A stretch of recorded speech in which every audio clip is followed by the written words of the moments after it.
Excellent. Well, welcome back, everybody. This is our open workshop, which is the Waikato Regional Council Public Transport Business Improvement Review. I believe we have Brian Hudson floating around there somewhere. I saw you. Yes.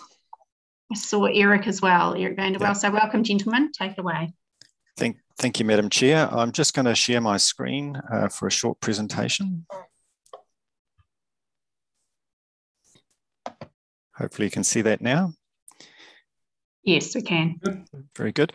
So this workshop leads on from our 15th of February meeting, where we had Mark Tumura come from the Regional Council to talk about a review of public transport. And the Regional Council has asked us for feedback, just to jog your memories on this review. And there, at the previous meeting, there was a lot of questions asked and some answered and concerns put out there. And we did capture all of that and provide it back to you into a bit of a transcript of that public meeting. So today we just want to run through the issues, but also give assurance that because this is a project or a review that will take place over quite a period of time, there will still be lots of opportunities for council and for the community as a whole to feed into this review. Because I note that the Regional Council is not expecting to make any change until the 23-24 year, and that probably through an annual plan process where, again, there would be further opportunity for community and council input into those changes. So just leading on to then what's it all about?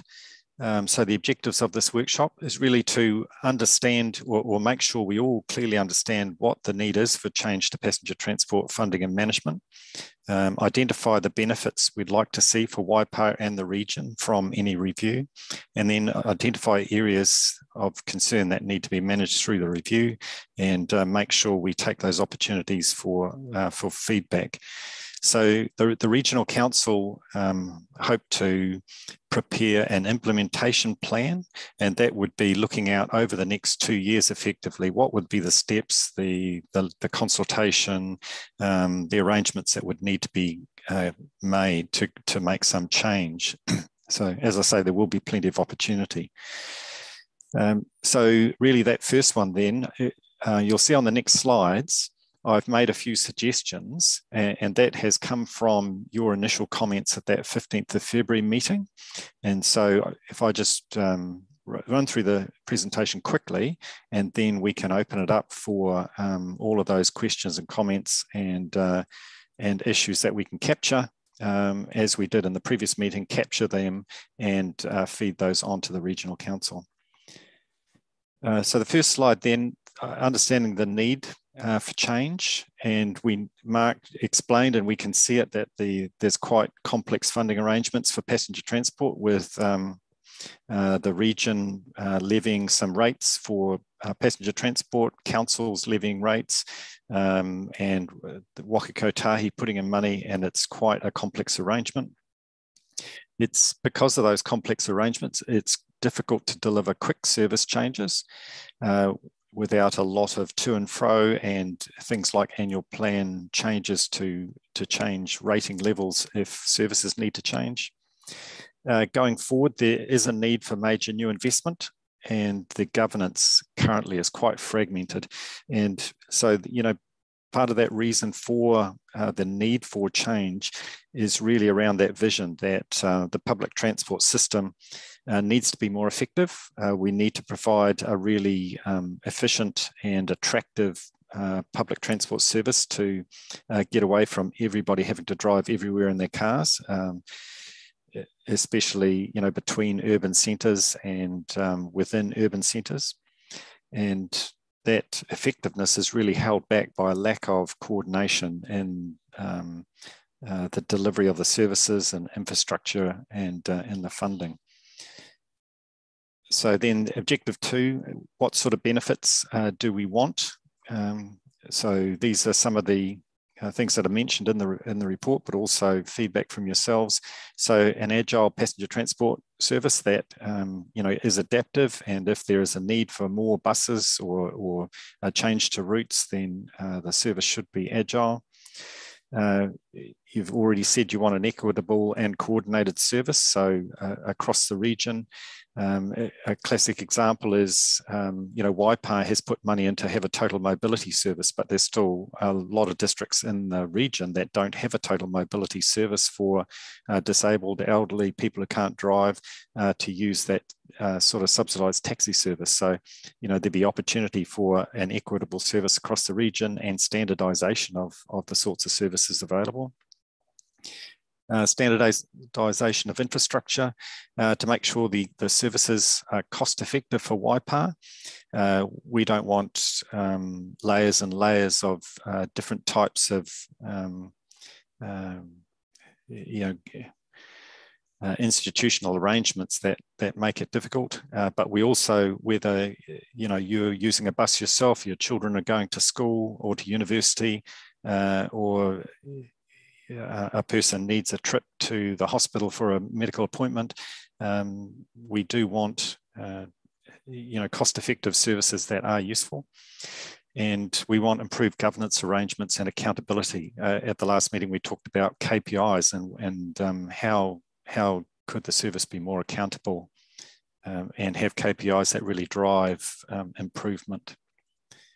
And then some of the concerns that were raised were around equitable allocation of funding and services. So is there a risk that the city who has the most services and the most funding will get all the attention, or the rural areas, how will they benefit from a change?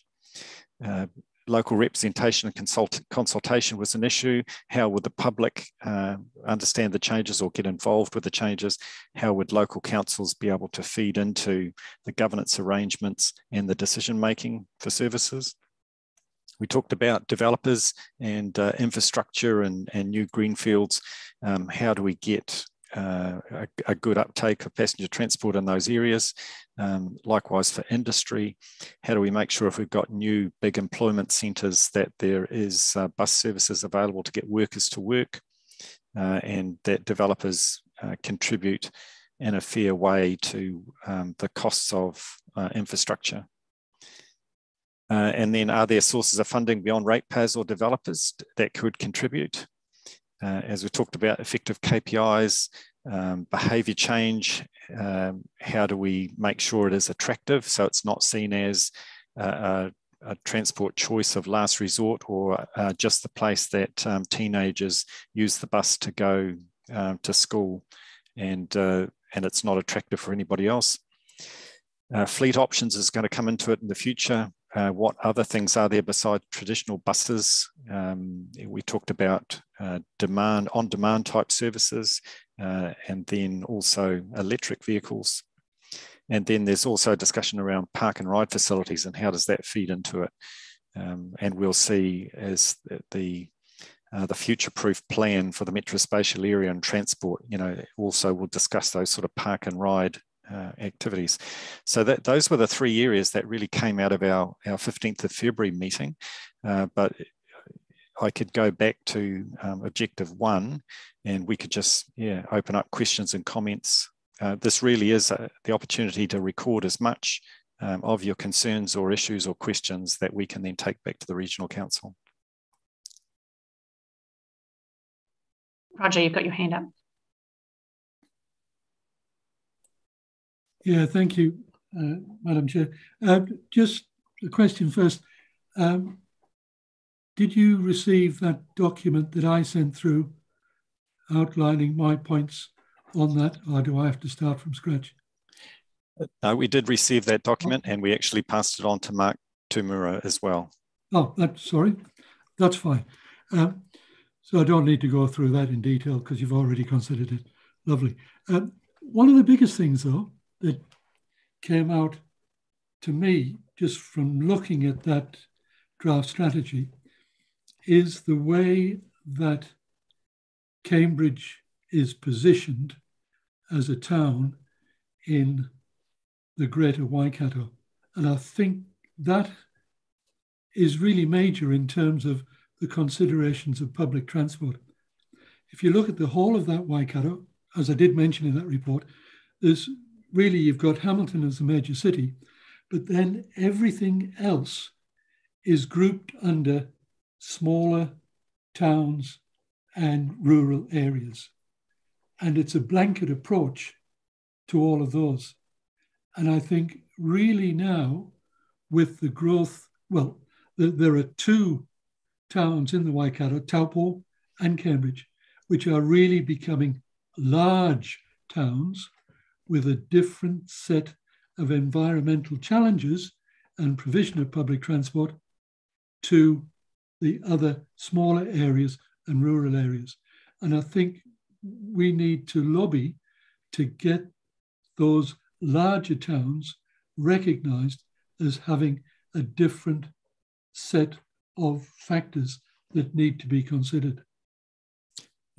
Through you, Madam Chair, I think you'll see in upcoming workshops where we're looking at the Metro Spatial Plan transport sort of vision for the Waikato, Waipa, Hamilton City area, that Cambridge is certainly recognised in that form, and that the options in that plan will, I think, satisfy your concerns largely about the difference in size and need for transport, passenger transport.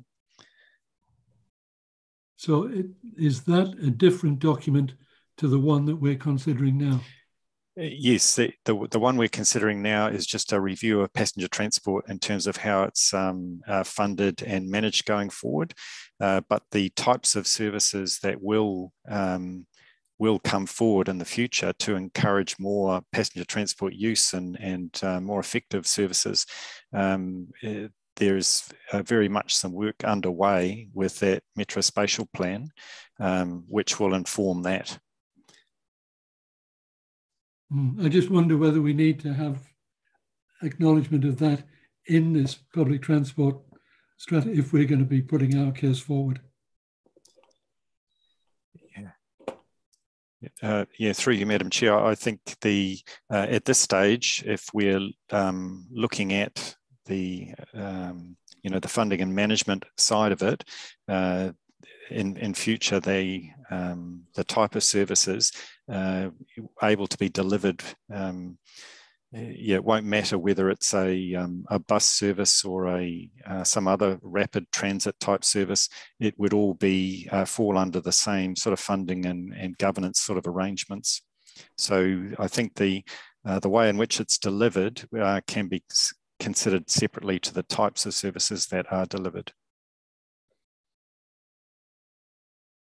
Thanks, Brian. Claire has her hand up for a question, and then Phil, who seems to have taken the whole thing very literally and got into some transport. So Claire first. Yeah, thanks, Brian. It was great that you captured all those comments made during the workshop. Wow, that was impressive. I just wanted to say that the one that I made about theme 7, fleet options, and I said we should be looking at different fleet like overseas trams, but I actually meant trackless trams.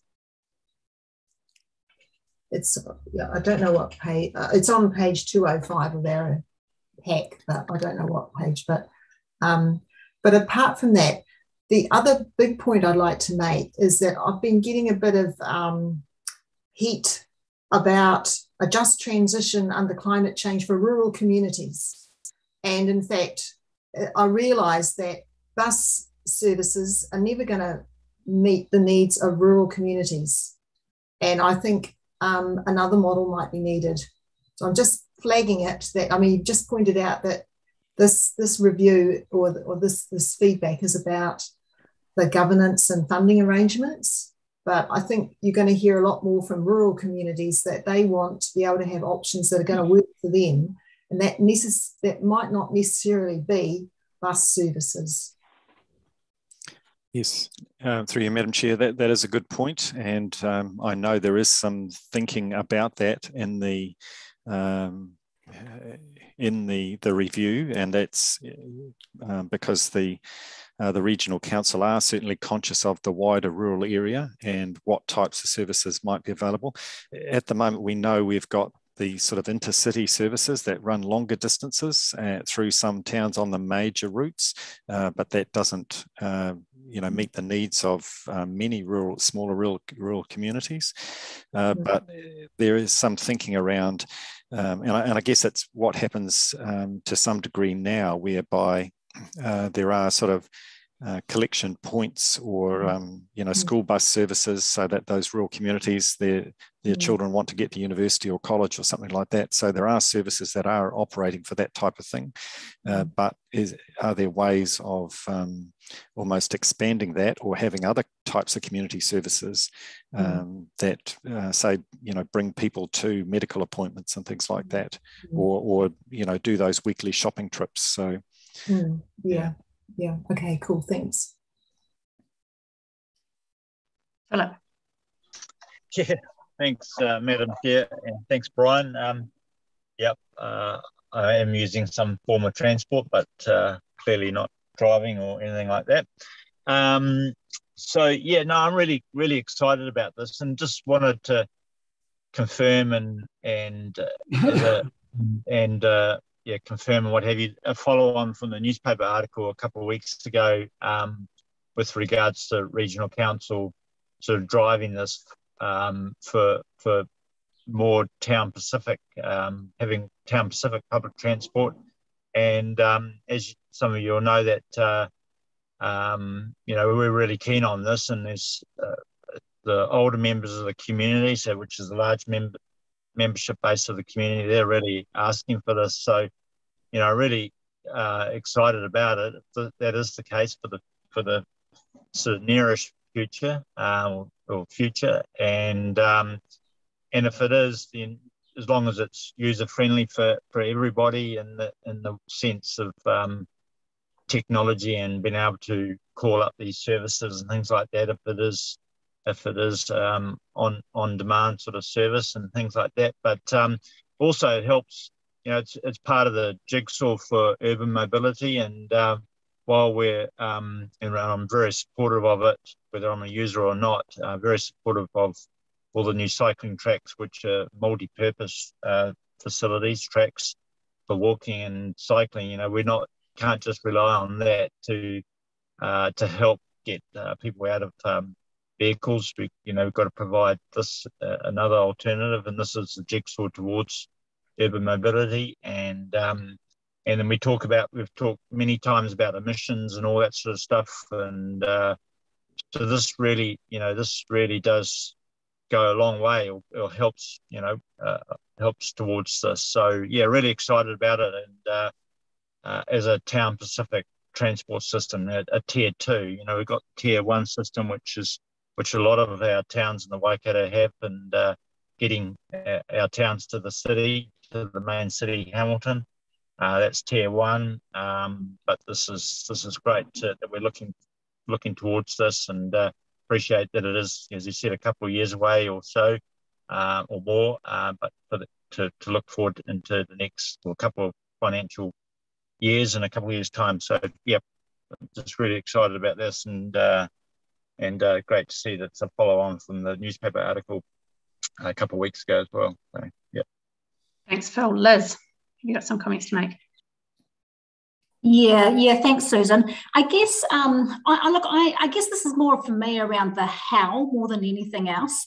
I mean, it all sounds good in theory, and to be honest, like hearing Philip, I'm probably less excited in some ways, because how will we have a surety that we're going to see our slice of the pie? Lots of promises can be made, but we actually need to ensure that Waipa gets, what it wants out of it. And I'm very supportive of the idea. And I think it will hopefully really work well, but it's just really good to be able to hear, I suppose, in this forum, this actual local representation, consultation, all of the, concerns I have are mostly around you know, how we're going to be jostling for money, jostling, you know, who's ahead of the queue and which projects and things like that. So we need to somehow make sure that we don't lose sight of what our key priorities are and how we can lobby for those to be regional councils' priorities. So, you know, lots of promises can always be made, but the reality is that we will be competing. And yeah, just need to make sure that whatever we sign up to, we feel that we've got our KPIs well established and that we don't lose sight or end up, you know, behind the 8 ball because we were already far more advanced than any other town. So, you know, that's where I kind of see, that's where my area of concern probably is. There's some great benefits, you know, and being able to work together with other towns, in particular, you know, transport that's already operating. So in particular, you know, you've got the health shuttles, and we can get far better efficiencies and coordination between towns. So there's going to be some benefits there for sure. But yeah, like I say, just because we're now part of a bigger funding model doesn't necessarily mean that we're going to see massive improvements for ourselves. So we need to be really clear about what our expectations are going into this. Point well made, Liz. Quite well made, yeah. Back to you then, Brian. Yeah, thank you, Madam Chair. I think that that issue around governance and funding really came through strongly at that first meeting, and I think that's an area that we'll have to go back to the regional council and say, look, this is an area that will deserve some really close scrutiny. You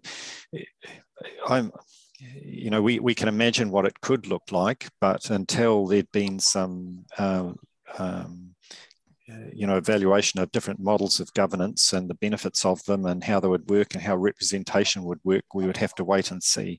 But I guess if the vision is to get as many people as possible onto public transport, make it as attractive and as effective as possible, and the KPIs are driving a strong uptake in the use, then theoretically our council's needs should be met, and because it would all be about getting as many people as possible able to and wanting to use those services. But yes, there's a lot of water to go under the bridge, you know, before we get to that point of any change. Yeah, absolutely. Lou, you've got your hand up. Yeah, quickly through you, Madam Chair. I totally agree with what Liz was saying. I do think representation is very important. The other thing is funding. I look at this and say it's very aspirational, but we are going to either see massive increases in our regional rates, or are they going to actually levy us as territorial authorities? And I'd like to see some definitive figures from regional council to just what this is going to cost and how we're going to fund it in the future. I know from a fact that I heard from, I was at a meeting yesterday, from people sitting in the meeting, that they were saying that there will be some of the routes that will be operating with 1 or 2 passengers initially. And to run those at a loss like that, it's going to be very, very difficult to fund. So I'd just like to see the funding models, how they impact, and get a little bit more knowledge of it, please. Yeah, through you, Madam Chair, there is some information in a report done for the Regional Council about the review, and it does state the current costs and where the funding comes from. So I can certainly share that with elected members. But I guess that's just the starting point for what we have now. But if services have to expand, and they will cost more in the future, so we can expect some higher costs, but I believe they are very focused on making sure the system is efficient, and having buses that are full or overfull at peak times and then nearly empty at off-peak times is not what they want to have in the future. So, and that's that issue that comes around, well, what are the key routes that everybody wants to travel at those peak times, and how do you make that work effectively? But then those, what they call the coverage services that trundle out into the suburbs, but only pick up 1 or 2 people and bring them back to town during the day at any trip. How could you do that differently so that the service is more effective? And that's where that more on-demand type service could operate with a smaller bus and leave the big buses and the double-decker buses for those prime routes where you want to shift thousands and thousands of people in the peak times of day. So I guess the having a broader governance and view and a more focused organisation delivering these services would really benefit and focus in on solving those problems. Just a question, Brian. Sorry, Madam Chair. Just a question. For example, let's have a look at the courtesy van, for example. I'm in an organisation that donates over $8,000 to that operation on a month, on an annual basis, and we look at that as being a public service. But if we're removed from that, obviously that's just going to become a direct charge to everybody else. And so I just wonder where there's going to be the remission of this private funding from those sort of operations, because they do a great service and get around and take people who are incapacitated from Te Awamutu and take them over to the hospital to specific appointments. So I just wonder how they would operate under this particular model. Yeah. Through you, Madam Chair, I guess I don't have an answer for that at the present time, but I know that the Regional Council is interested in obviously the total mobility type services, but also community type transport activities that are going on as well. Okay, look, in the interest of trying to keep this moving on, Mike, you've got your hand up. Perhaps if you could just direct your questions or comments reasonably succinctly, that'd be appreciated. Yeah, done. It's really just a comment. I don't really need an answer, I guess. Look, it's just around when you think you leave your house and you get on a form of public transport into town. It's called Town Cambridge, for instance. Of course, as the population ages and probably becomes less mobile as we get older, town increasingly in a place like Cambridge becomes the CBD, but it also becomes increasingly Carter's Flat and the developments down there as we shift the zoning. It becomes Leamington Shops. It becomes the new development at Hautapu that'll involve supermarkets and stuff. So I guess it's the interconnectedness within a town, in inverted commas, that really strongly needs to be looked at too, because people might go to town, but they might need to go to 2 or 3 sort of precincts. So yeah, I guess it's just a factor to be considered, which I'm sure will be. Yeah, thanks, Mike. Brian, how are we going? Have we covered everything that you needed to? We have covered everything, Madam Chair. So next steps, we'll be providing this feedback back to the Regional Council and also getting an idea of their timetable for this implementation plan and the next opportunities that Council can have to feed into that process. I note that the Regional Council is, with their annual plan, looking at a couple of minor issues earlier, and that is a small amount of money towards supporting community transport services, and also considering funding the total mobility service regionally, so collecting rates across the region to fund total mobility services. They're also looking at rating for public transport, Hauraki, Thames Coromandel and Matamata Piako District Council, but we don't yet know what the scale of that is. And as I say, these are annual plan proposals that they have on the go at the moment. So if there is impacts on our annual plan as a result, for instance, we rate at the moment for our share of the total mobility funding for Waipa, but if the Regional Council decides to rate for that, then it could come out of our rates, but that would be, I think it's a figure of around $30,000 a year, so relatively small fry. But I guess that the simple and small things that they can do, they're keen to do quickly, but the bigger issues are going to take time, and we'll have plenty of opportunity to feed into that.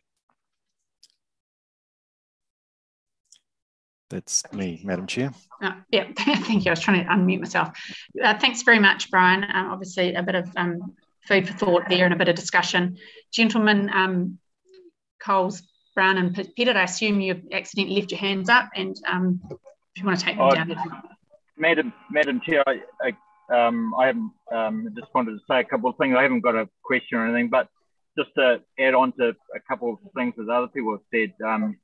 Mike was talking about the town expanding, and we all can see that with the supermarkets going to be built and medical centres and our new swimming pool as well. But I've heard Gary say before, all these things come with a cost.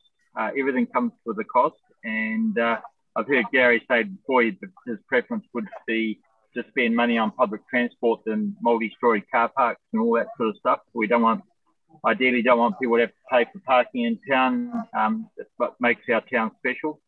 And thirdly, Claire mentioned about the rural areas. I mean, park and ride may help that a little bit, may help rural areas.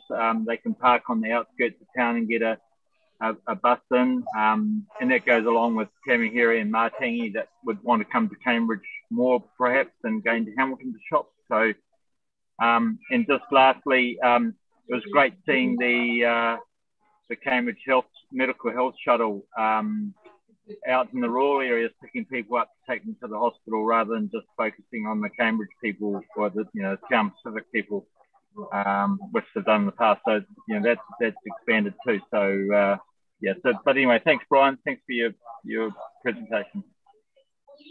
Thank you. Great. Well, that draws that workshop to a conclusion. Thank you very much, Brian. And listen, we're moving on then to our next one, which is the environment strategy. But before we do, I think we might just have a quick sort of 3 or 4 minute break or leg stretch. I do appreciate we're well over time, but I think we could all benefit from having a little bit of a breath